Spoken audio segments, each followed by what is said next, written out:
America, we gotta get back to doing what's expected of us as free citizens in this democracy. That means being tolerant, being respectful, staying informed, and being engaged. I'm former Congressman Joe Walsh. Follow me here and join the millions of Americans who are renewing their social contract with each other. The social contract, it's on us.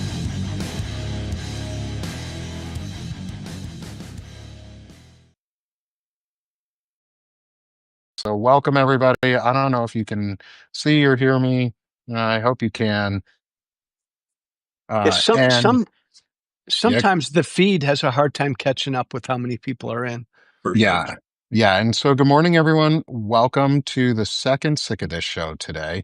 This one is our retake from last week of Conserve and Protect with special guest Joe Walsh. So good morning, Lawrence, and good morning, Joe.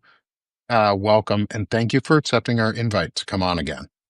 Hey, good to be with you both. I apologize for the tech fuck up last week. It probably wasn't me, but it could have been me because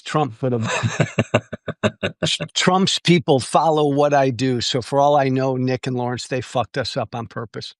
Yeah, I think so. Last week, there were a lot of shows that got just like bloop, bloop, blacked out. And there were some topics I kept hearing about that just kept getting hidden. Yesterday, Lawrence, your live kept getting fucked up, and you were talking about what's going on in Israel. Yeah, we were talking about Gaza, and for some strange reason, our show kept dropping and blacked out, and we had to cancel the whole thing, just like we did last week with Joe. Yeah. Coincidence, yeah. I'm sure. No, there's shit that goes on. Trump got me banned for life from TikTok 3 weeks ago. Just completely banned without any explanation. So, I mean, they're doing shit. Yes. Yeah. And so I wanted to talk with you a little bit about that too, and get your opinions on it, because you are a staunch supporter of constitutional rights. And you have been a staunch constitutionalist, although I don't agree with all the views that you've had, or still have. It's fine. I'm not supposed to. Humans don't agree on anything 100% of the time anyways. If we did, we wouldn't be human. We'd be computers. Can you talk a little bit about how you feel about the current environment that's going on? Can you introduce yourself to everyone in the audience? I know a lot of people know who you are, and I've heard your name, or auxiliary know who you are. But I want to get the story of Joe and where Joe came from, what made you change, and why you're doing what you're doing now. Nick, Lawrence, great to be with you. Everybody else coming in, great to be with you. In a nutshell, I'm the guy who went from the Tea Party to the Democratic Party in 14 fucking years. That is a bizarre journey. I don't know of any other high-profile public figure who took that same journey. Most of the never Trumpers, the really well-known never Trumpers, they were never part of MAGA. They were never part of the Republican base. I come from the base. I call myself, guys, a reformed MAGA gangbanger. I came from the base. I left the base, was a political independent for 5 years, then joined the Democratic Party 4 months ago. I'm a former Republican congressman, former right-wing media star. I ran for president in 2020. I think Donald Trump is everything our founding fathers feared. I want 3 parties. I want 4 parties. I want 5 parties. I want to blow up our politics. But right now, my former party needs to be defeated because fascism is here. And so I got no fucking patience for people who bitch and moan about other shit. Right now, we're all Democrats. Right now, we got to defeat that threat. I love that. Thank you for that just clear assessment of, or introduction of the threat. We're in fascism. We're in an authoritarian dictatorship that is trying to take over and destroy our democracy. There are things that we won't agree on, but it's okay, because we do agree on one thing: is the Constitution should remain, and is a good document that keeps us safe and guarantees us freedoms. But look, those freedoms are under attack. Yeah, Nick, I get Nick and Lawrence. I've been a Democrat for 3.5 months. And I get beaten up every day by Democrats who say, Joe, you're too pro-Israel. Joe, you're too pro-gun. Joe, you're too anti-tax, whatever. And my response is always yours. Yeah. We're going to disagree on policy right now, but policy doesn't fucking matter right now. Right. Our house is burning down. So do you want a big tent that can save our house or not? End of story.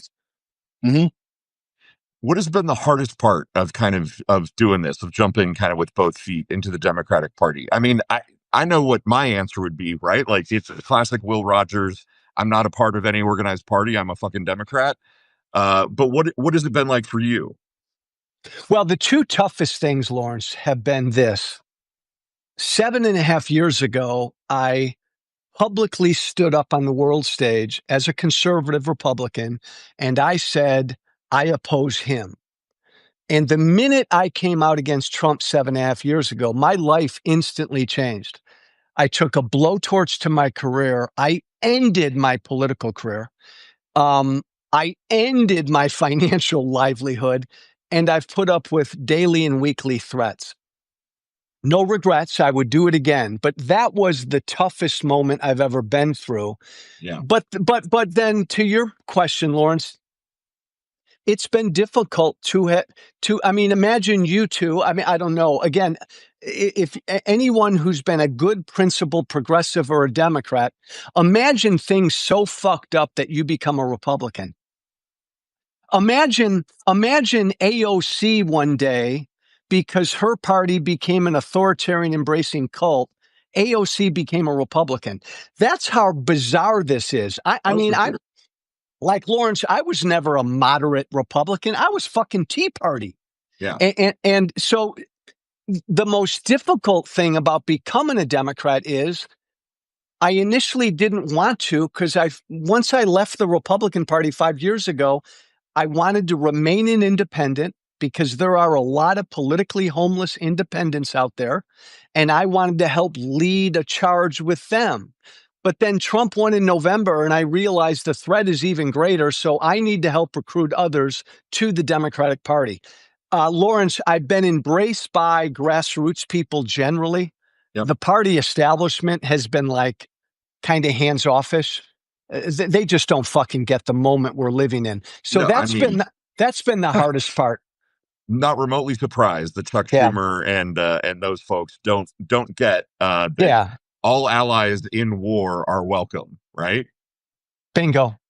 And we were talking about this a little bit just before with our friend Walter Ryan, was the idea of red state politics versus blue state politics for Democrats, and how the idea of rural America, because I'm from Vermont originally and I live in Arkansas. I'm a rural person. I've always been a rural person. I love rural America.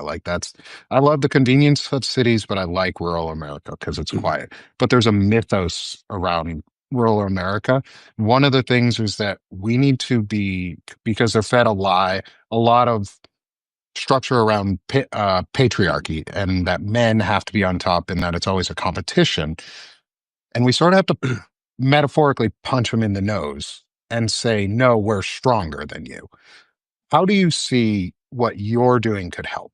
What do you see that you could be doing to really help us punch them in the nose without the need for the Democratic establishment party? Because they're not going to help us. They're not helping us on this lower level. But how can you help us, or how can we help ourselves? So in one way, Nick, like, I've always been a son of a bitch. I've always been a fighter. And you guys wouldn't have liked me 8-9 years ago, but I've always been a fighter. No, I didn't. Boom. Yeah. Lawrence, you'd have pounded me. But my biggest beef about my new party is there just aren't enough fighters. I mean, just fucking fighters. So if I can help show and teach Democrats how to fight, that will all be to the good, because I'm going to stay a fighter. The second thing is, I mean, I made a bet, and I could be wrong when I became a Democrat, that the Democrats understood they need a big fucking tent to win. Right. That means a tent big enough for Zoran Mamdani and Joe Walsh. Are you ready for that, Democrats, or not? Yeah, And I am. thank God, Lawrence. Nick, what you said, man, like when Mamdani won the primary, I was asked, do I endorse Mamdani? I said, of course I fucking do. He's the Democratic nominee. Hello.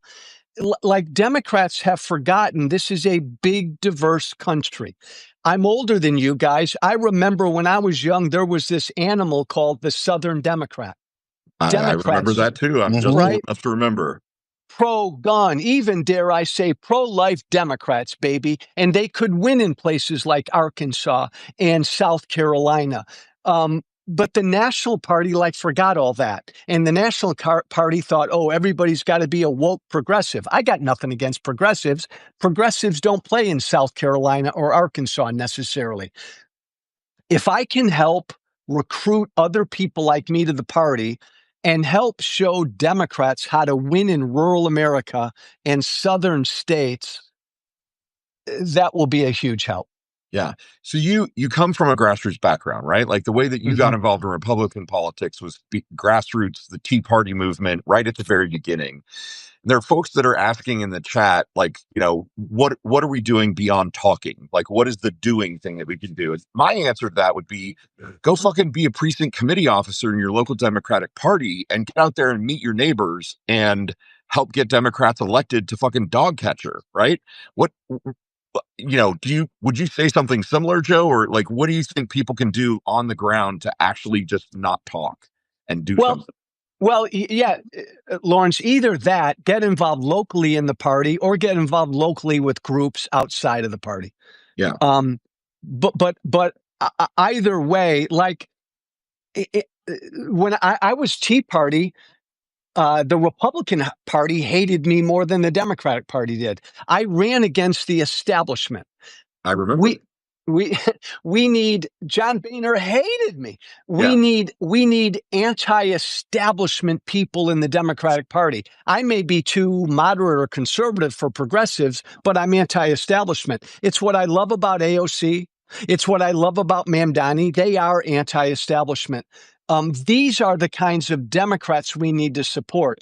But to what you can do, get involved in the local party, get involved with local resistance groups, keep protesting, and we all have circles of influence. Work your circle of influence, because our job number one, if we want to stop Trump and Trumpism, is to take back the House in 26. Nothing's more important than that.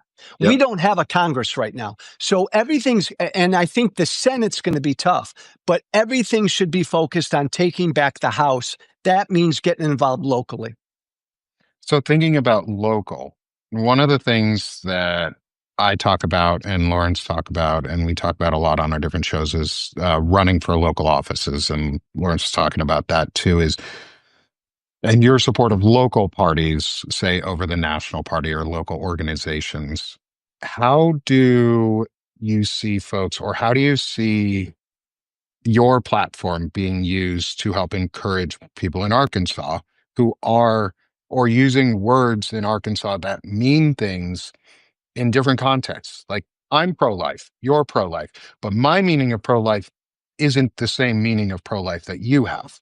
For me, pro-life, and I don't know exactly what your meaning of pro-life is, but my meaning of pro-life is I am pro-personhood, that when you are alive, you have the right to that existence and the dignity of your body and your data and your information and your freedoms, and you should be guaranteed those.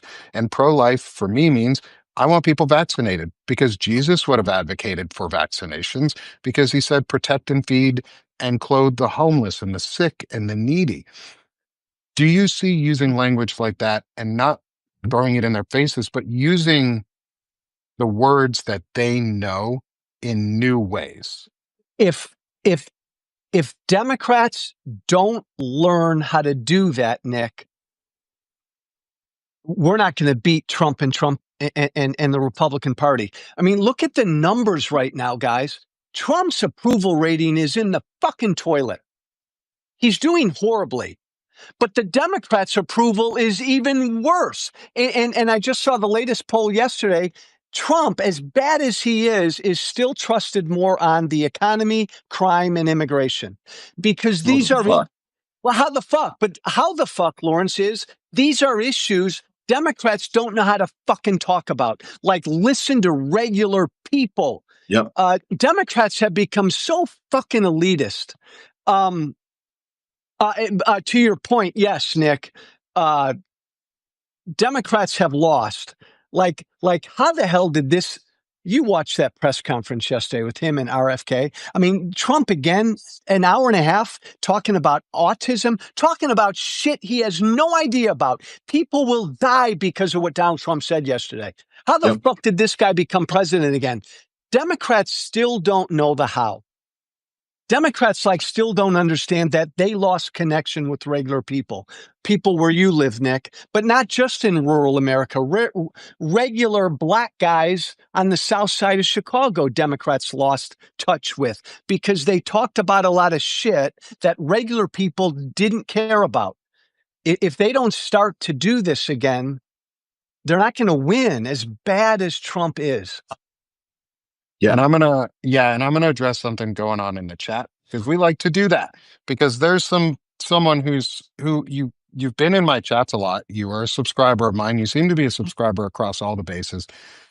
But we're not going to be derogatory towards women here. We're not going to tell AOC that she has to fucking cut her hair or take her voice down an octave, because that is fucking bullshit and gross. And I can't block you from my phone, but I'm going to kick you out of this chat, Stuart Cohen, for telling women that they need to tone it down, because the fuck they do. Women need to tone it up. Women should be toning it up. And that's why I'm fucking out here, because my daughter's rights are being stripped the fuck away. Don't tell women to tone it down.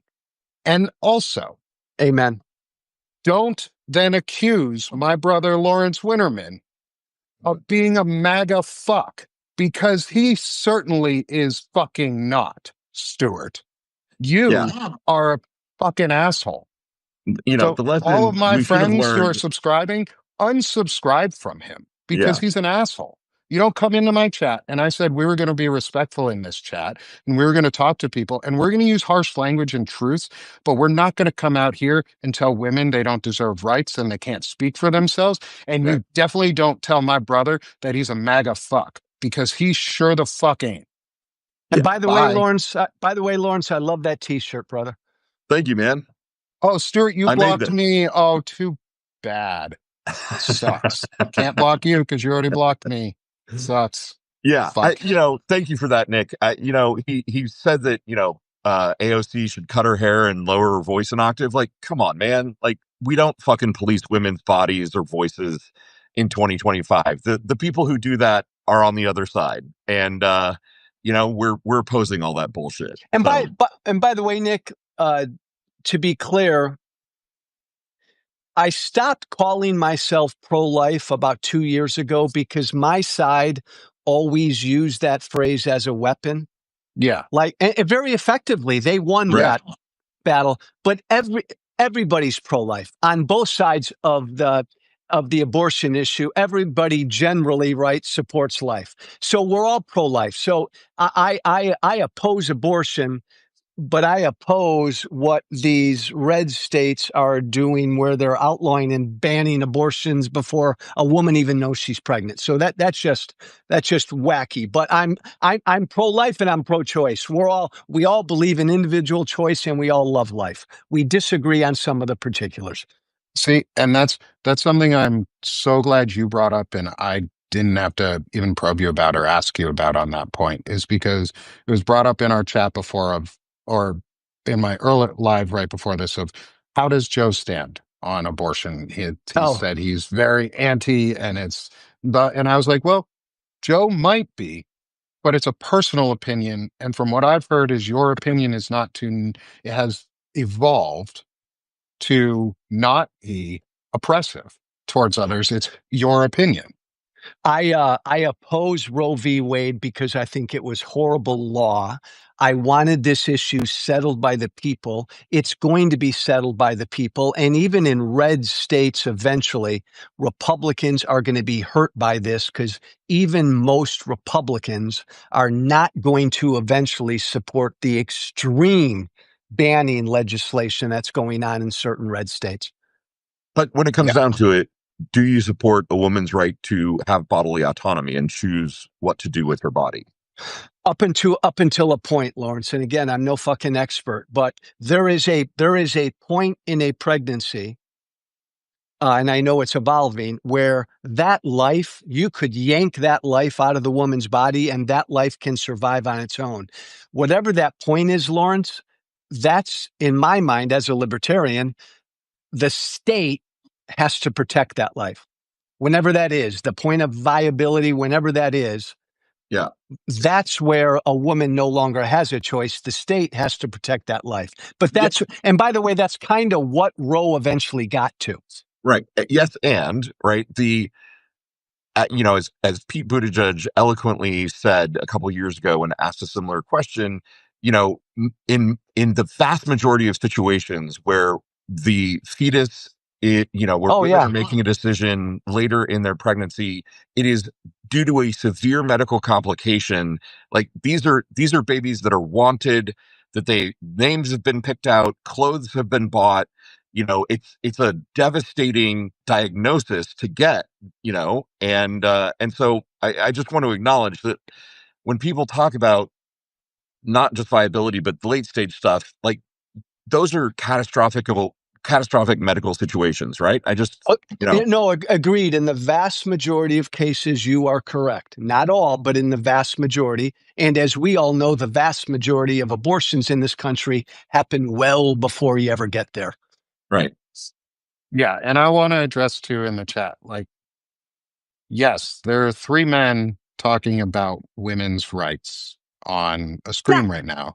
And we're all talking about women deserve rights and autonomy and protections. And we're not saying that women don't have rights. And I'm glad people are putting opinions in, but let's listen to the whole context, please, because we are important about context here and the why. Why we're talking about this isn't because we want to ban abortions or any of that shit. We're talking about this because you guys asked us to get Joe's thoughts and understand where Joe comes from. So let's please also take into consideration that we're answering your questions and we're answering things that other people want to know about on Joe's opinions. And the this other thing is for Joe and for us to learn. And the other thing I'd say, Nick, is like somebody said, stay in your lane. Look at a man can have an opinion on abortion. I've never served in the military. I can have an opinion on war. Let's stop that bullshit, right? We all can have respectful opinions. The final point I'll make on this issue, though, guys, and maybe you disagree with me, I think the Democratic Party should be big enough to embrace. Like, I no longer call myself pro-life. We're all pro-life, but embrace pro-life and pro-choice Democrats to win. I don't think there should be an issue that says if you believe in that policy issue, you can't be a Democrat. I personally think that's a mistake for my new party, but the same thing on guns. I'm a huge gun rights guy. I think the only litmus test for Democrats right now should be if you support democracy, the rule of law, the Constitution, pluralism, and basic human decency, I want to be in your tent. But I know some folks disagree with me on that. Yeah, and we want to push back on what you're telling us. We want to ask you the why. And I'm not calling out individuals in the chat. No, but I didn't say anybody's name this time around because I know nobody is individually being a shithead like Stuart Cohen was. I'm talking that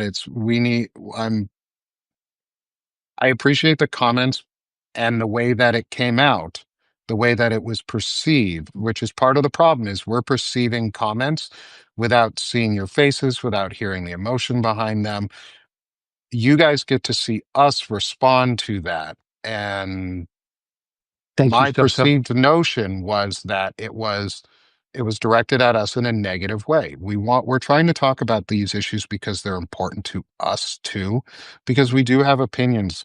My opinion is that women deserve the respect to have bodily autonomy, and life is precious, and we should find a way to respect women's bodily autonomy and ensure that life remains precious, so that we're not killing women and we're not killing babies.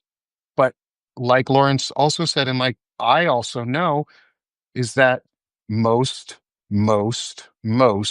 like 99.99% of abortions, plus a couple extra nines, when they're in late stage third trimester, it's a catastrophic incident. And it's not something that the woman or family wants. Like, those don't happen. And if they do, that's a choice that the doctor and that woman have made. And we also kind of, I mean, it's a hard choice to make, and it's where that line comes in on what is life. And as a former Jewish person, or as a Jewish, someone raised Jewish, life is at birth. Because when you take your first breath is when you, out of the womb is when you become alive, is when your soul enters you and you become unique individual. So for me, that means they have to be born. But I'm not saying Joe has to believe that or Lawrence has to believe that. And that's where shades of opinion come in. So, Joe, taking on that, what do you think on the thoughts that I just said? Because I think life starts when you're born. I've always believed that a life begins at conception. And again, look, I'm generally very libertarian in my politics. I believe in freedom, individual freedom. And Joe, right, abortion. And I get nailed on this issue sometimes, rightly, but what makes this issue complicated, and I'm speaking the best of all sides, what makes this a complicated issue is we're talking about another potential life, the freedom of another potential life. That's why this is such a difficult issue. I understand there are people with bad intentions on all sides on this issue. I want to believe that most people on both sides of this issue have the best of intentions. This is really complicated because you're talking about two lives, potentially two individual freedoms. And I wrestle with it, guys. Like, again, I go back to my stupid generality. There's a point in that pregnancy where you can pull that life out and that life can be saved on its own because of the technology we've got today. The state has to save that life then, in my mind. I get it, but this is what we wrestle with. But Nick, I respect your view, brother. Yeah. And so thanks for being here, and thanks for being willing to talk about, challenging issues. You know what pisses me off, Lawrence? I get so pissed off at people who are afraid to talk about tough issues and just answer good, tough questions. Yeah. So since we're already all a little uncomfortable, let's talk about Gaza. You son of a bitch.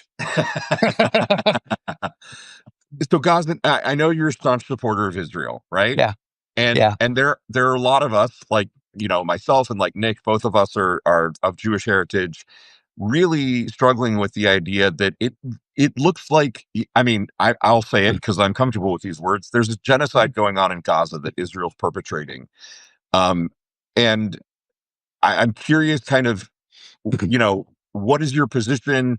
How can you be a strong, and I'm not asking, like, why are you? I'm just saying, like, it is hard to be a supporter of Israel and also look at what they're doing in the current moment and square that circle, right?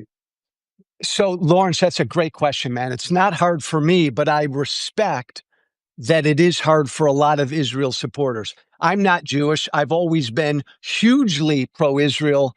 I'm a Roman Catholic kid for some religious reasons. I'm not evangelical, but mostly just philosophical and political.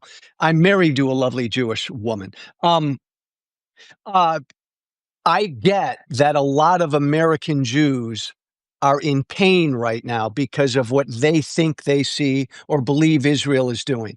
Let me be clear about a couple things. I can't stand Benjamin Netanyahu. cannot freaking stand. 2 weeks after October 7th, 2 weeks, I publicly call for him to step down. The world would be a better place. Israel would be better if Bibi had stepped down right after 9/11, right after October 7th, because he's a flawed figure that is rightly hated by too many people because he's been there for too damn long. He's beholden to his right wing and he's corrupt. So put Bibi aside. To me, again, and this is a great, Lawrence, I love this issue. Not at all a genocide in my mind. If it were a genocide, Gaza would have been turned into a parking lot almost 2 years ago. Israel could wipe out Gaza in a matter of weeks if they wanted to. I think Israel's done, I'm not talking about Netanyahu, Israel's done whatever they can in a very difficult circumstance to get their hostages back and eliminate Hamas. They are fighting an entity that wants their people killed. And I don't think the average American has any clue as to how difficult it is to fight an entity that values death like that. Final thing I'll say, big picture, there will never be peace in the Middle East, ever. There'll never be a two-state solution, ever, until one side, in my opinion, Lawrence, the Palestinian side, agrees that Israel has a right to exist. If the Palestinian side had just said that, like Israel, you can exist, there'd have been peace years ago. But the Palestinian side, Islamists, are hell-bent on destroying Israel. And now we've gotten to a point where Israel, the last 10 to 15 years, has said, fuck it. Now maybe we should just destroy them. So now we're in a very bad place. I hope some of that made sense. I'm not sure maybe that we're going to come to a place of agreement on this, because to me, I see a genocide occurring in Gaza, and I'm not sure there's anything that anyone could say that would convince me otherwise at this point. And I absolutely hear what you're saying, that Hamas and Palestinian leadership could acknowledge that Israel has a right to exist. I certainly believe that Israel has a right to exist. But I also look at Netanyahu's government, and I mean, I've hated Netanyahu since the assassination of Rabin, when it looked like Netanyahu was angling to become prime minister of Israel, and then, of course, did, basically riding on the wave of anti-two-state solutionism, right? He's literally put policies in place that subdivide the West Bank in such a way that you cannot draw a contiguous border in any way around settlements. I guess my perspective at this point is neither side is operating it. The leadership of neither side is operating in good faith. But Lawrence, let me ask you a quick question. Sure. Again, kind of the formal definition of a genocide, the purposeful, with intent, destruction of a people. You do acknowledge that if Israel wanted to purposely wipe out, destroy the Palestinian people in Gaza, they had the power to do that, right? Joe, I mean, if we're talking about, could they just raw power, bunker busters or nukes, intent is absolutely clear in policy and the execution of policy in Gaza. And what we are seeing is the starvation and the withholding of aid and the, consistent targeting of women and children in Gaza, which, doesn't meet the technical definition of genocide. Forgive me, sir. I just think hiding behind technicalities in terms of definition of genocide doesn't cut it in this situation. What we're seeing is a massacre and a mass slaughter of people. I appreciate that point. I think this technicality does matter only in this respect. The intent is everything when it comes to genocide. And again, I go back to it. If it was Israel's intent to wipe out the Palestinians, they would have done it. They could have done it. And I just think, not you, Lawrence, because I know you're knowledgeable about this, the average person in the West does not understand the enemy that Israel's been fighting forever, a side that just doesn't value life. And in Gaza for almost 20 years, we've had Hamas, And their entire strategy for 20 years has been to get their civilians killed. Why? To get world opinion to turn against Israel. I mean, that's been their entire playbook. They want their civilians killed more than Israel does, I think. But I'll give you the final word on that one, brother. I think, Joe, I really, I like you, man, and I appreciate you being here. I'm not sure that we're going to see eye to eye on this one. That's Like cool, though. That's cool. in the Jewish tradition, there's this idea called tikkun olam, right? That it Yeah. is our job Yeah. in the world to repair the world. And I just don't see what Netanyahu and Israel are doing in Gaza as doing anything to repair a broken situation. Hey, brother, my big Jewish brother, take Netanyahu out of the equation. October 7th happens. Right. What should Israel right? do? I think in that moment, Israel could have, in that moment after October 7th, which was absolutely a horrific act, and Israel absolutely had the right to respond with strength and with power in that situation. I would never deny that. I think in that moment, Israel had the world on its side. And if it had created a coalition to go in and remove Hamas from power and to liberate the Palestinian people so that they could self-determine a government other than Hamas. And I know what you're going to say. They voted Hamas into office. No. But if in that moment, Israel had done the bigger thing and created a coalition of powers to help liberate the Palestinian people from the oppression under Hamas, that could have gotten us a different situation than what we're facing today. Who? And my response would be, who would that coalition have been? And my other response would have been, you're talking about 17 to 18 years of Hamas fortifying an urban area, turning it into a terrorist compound with some thousand miles of tunnels. To just say that we're going to form a coalition and dance on into Gaza and try to gently nudge Hamas out of power, I don't know how the fuck you do that. Yeah, I didn't say gently, and I didn't say dance. Then how do you do it? How do you do it? It would be really fucking hard, right? And but I think if you had gotten the U.S. and France and the U.K. and oh no, I loved you, man. If I were with you right now, I'd slap you upside the head. No freaking way. Here in the U.S., I mean, Biden pro-Israel. No way would the U.S. have agreed we're going to join a coalition, send American troops on into there. And if we wouldn't have done that, no way France or the U.K. or any European country. It would have been nice if they had tried, right? I think another thing we could have done was prosecuted Bibi Netanyahu ahead of time, and forced Israel to continue that prosecution. I think from my side and my view on this is, I think Israel had the right to respond after 10/7 and should have done so in a much more targeted way and not such a sustained long effort. And I think the reason they have been doing it so slowly and destroying Gaza so slowly is because they needed to see what would happen in the US. They needed to see whether the US would have a Democratic president or Trump. And I think Trump changed the equation because he won't put any pressure on Bibi to stop unless there's certain like pictures or things that he sees. Because for some reason, Trump sees pictures and hears about kids.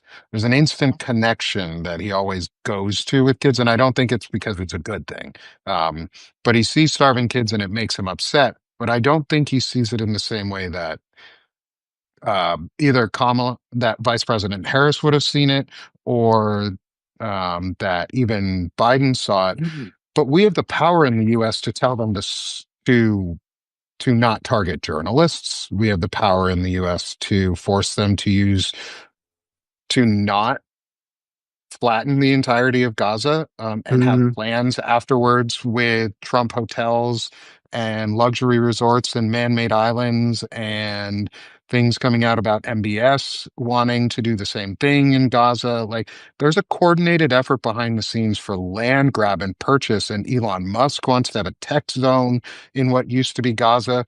So I think it is a genocide because they're purposely systematically killing the Palestinians to clear out land for a billionaire playground and wipe them off the map.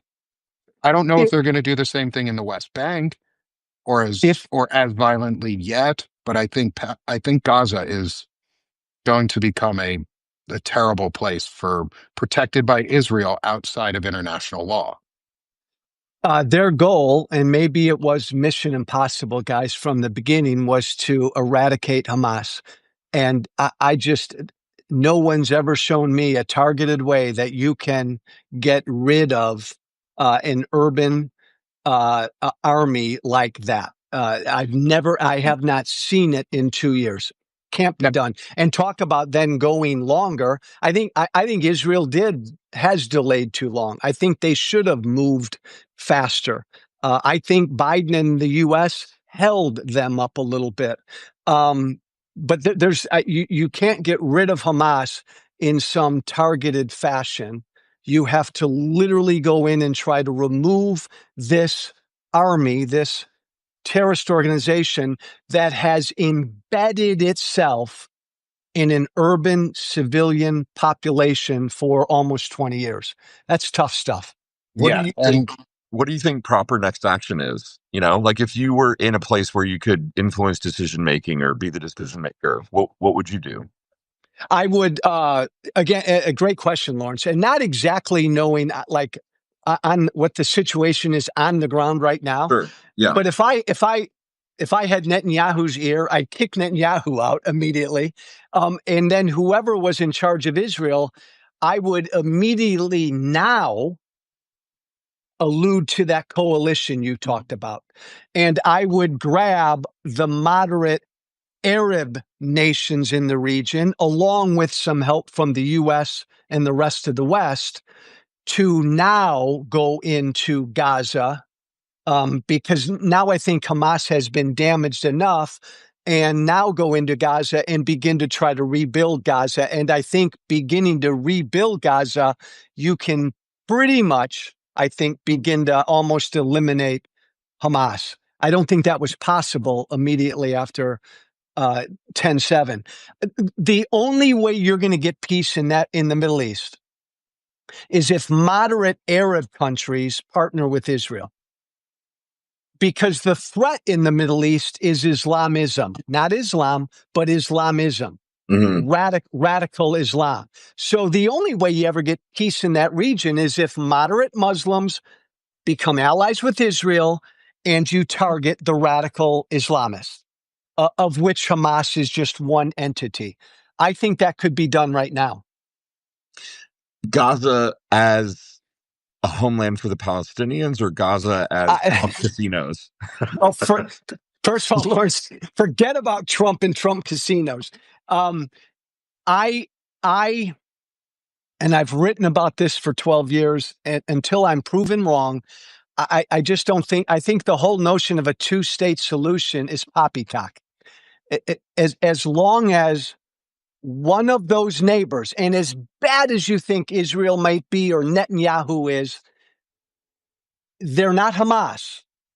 And from the very beginning of this conflict, I mean, the history of this conflict is in 1948, right? The colonial rest of the world said, okay, let's carve it up 2 states. Okay, give Israel a homeland. Now, maybe you can say that was flawed from the beginning, but that decision was made at the beginning. And immediately at the beginning, one side went to war and said, fuck no. In the 70-year history of the conflict has been the one side always initiating war against Israel. Israel responds. Why is that? Because the one side, guys, from the very beginning has been pissed off that Israel was ever given a slice of anything. They do not believe Israel has a right to exist. You can fucking carve up that area of the world however you want. But as long as the people believe that, you'll never have fucking peace. Don't you agree? Yeah, I do, Joe. Absolutely. And, being I raised love this Jewish, issue. I love this be, issue. being raised Jewish, one of the things that I was taught in Hebrew school when I was a kid was that, Israel demonstrated its military superiority in 67, right? Like the land was captured, the Sinai was captured, Gaza and the West Bank were captured because the plan was trade land for peace. And that worked with Sinai and Egypt, right? That's Wow. Sadat and Menachem Begin, and the intent. What I was told as a kid was Gaza and the West Bank can be traded to Palestinian people for a Palestinian state. And then that fell apart in part because of Rabin's assassination, because Netanyahu led a coalition of people pushing back Yeah, but you're against the down, two-state solution. Lawrence, my big bearded Jewish brother. You're down in the fucking weeds. You're down in the weeds. Just acknowledge with me that the history of the region has been Israel, you get this. Palestinian people, you get this. Now, maybe that was a stupid thing for the UN to do from the beginning, but they did it. Absolutely. Yeah. But they did it. And the Palestinian people then, for 70 years, have initiated all of the wars against Israel. Israel has fought back, generally won the wars, and taken land and then given a lot of the land back. If the one side would just quit initiating war, like I go back, guys, we could talk about this for 5 fucking hours. Yeah. I agree with what Golda Meir said. If the Palestinian people laid down their arms tomorrow, there'd be peace tomorrow. If Israel laid down her arms tomorrow, there'd be no Israel. I've always believed that. The one neighbor needs to change their mind. So unless that happens, Lawrence, no freaking way would I give the Palestinian people Gaza and or the West Bank. If I'm Israel, I don't want to live to neighbors, next door to neighbors who don't believe I have a right to exist. I agree with you on all of that, Joe. And I just think that America has, here's the thing. America has for decades now had the ability, the power and the sway in the region to cajole and push those Middle Eastern countries to the table. Hamas is funded by Iran and other partners in the Middle East. Like we could have done more to push the Palestinian people to the table. Oh, totally agree. I will say though, in 92, whatever, Oslo, Clinton, what's his name? Arafat got like 94, 95% of what he wanted, and he didn't take it. Would have been a much different world if, dude, right? Here's the thing. You and I will agree 100% on this. The person who torched Oslo was Arafat. He walked away. I am back in love. Let the record show I'm back in love with Lawrence. I am back in love with Lawrence. Arafat did, because he knew he would be assassinated by his own people. You are completely right. Arafat walked away from Oslo. Walked away. Even though he got like 95% of what he wanted, which is terrible negotiating on his part.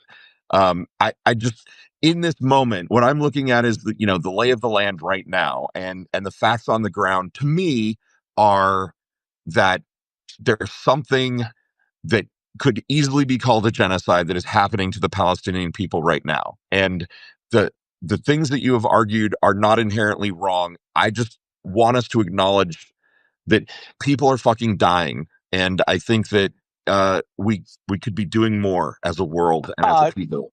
Agree with all of that, Lawrence. And I will say, to cap this issue, you two, as a new Democrat, and by the way, your whole audience here agrees with you two completely. And you know what's cool, guys, is this issue of Israel and my support for Israel, I have found nothing angers my new Democratic friends more than this issue. So this is an issue that the Democratic Party is really struggling with.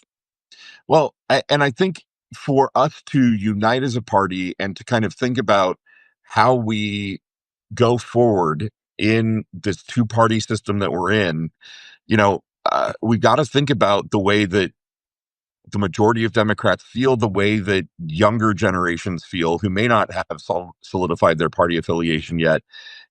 Like, can we build a big tent that is big enough to handle the position you've just articulated and the position of the grassroots of the party? Well, we better. Right. We better, for American democracy, we better do that.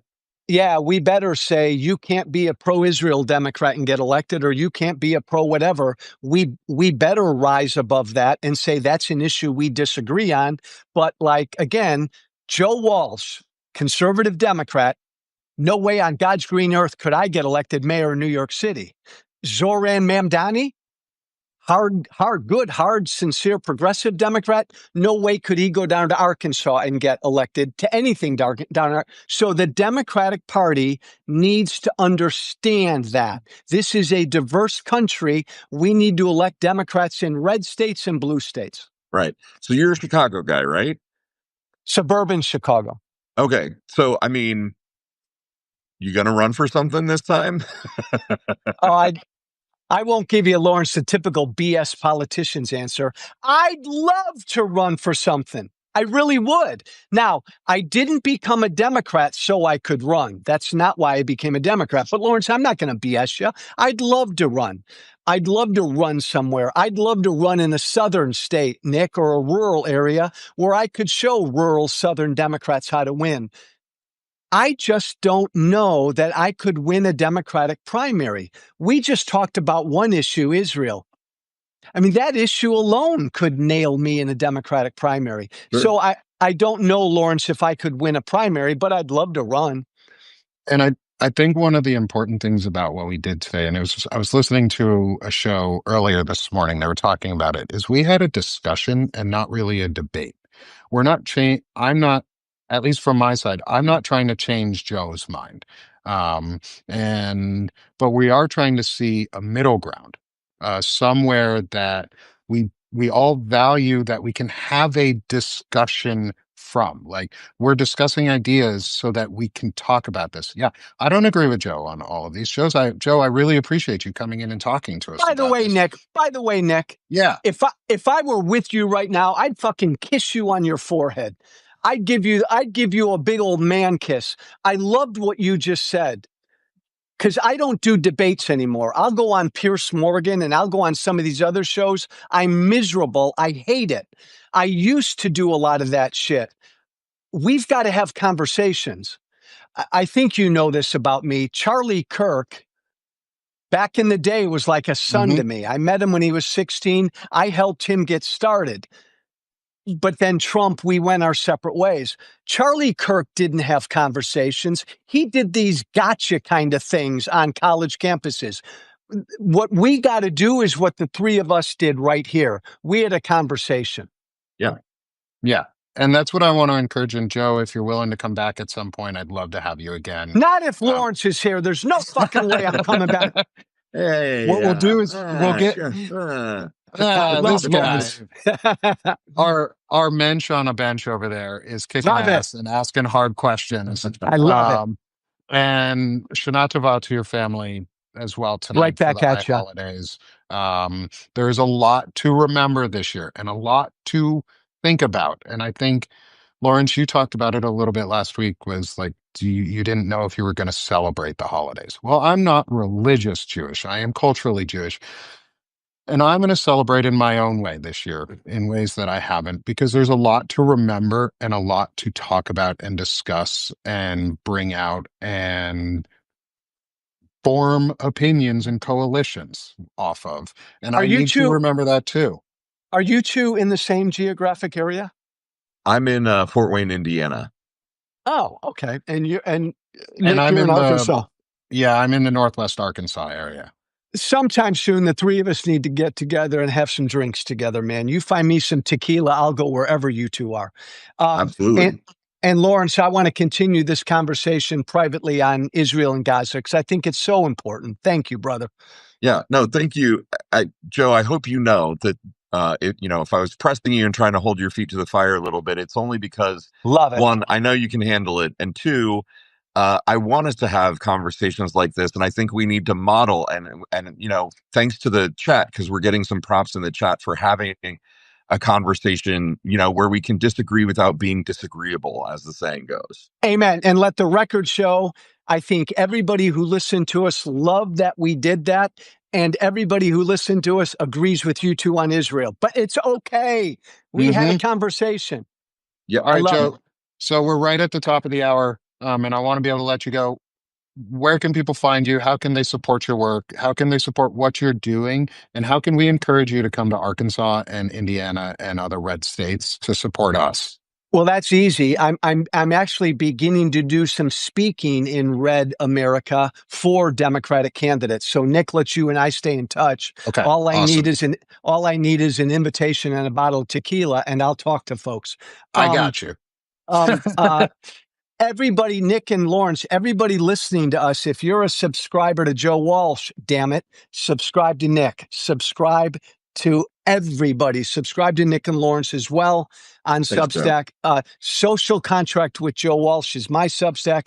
On every other social media, I'm Walsh Freedom. It's been an honor, gents. Thank you, Joe. I really appreciate it. Thank you so much, Joe.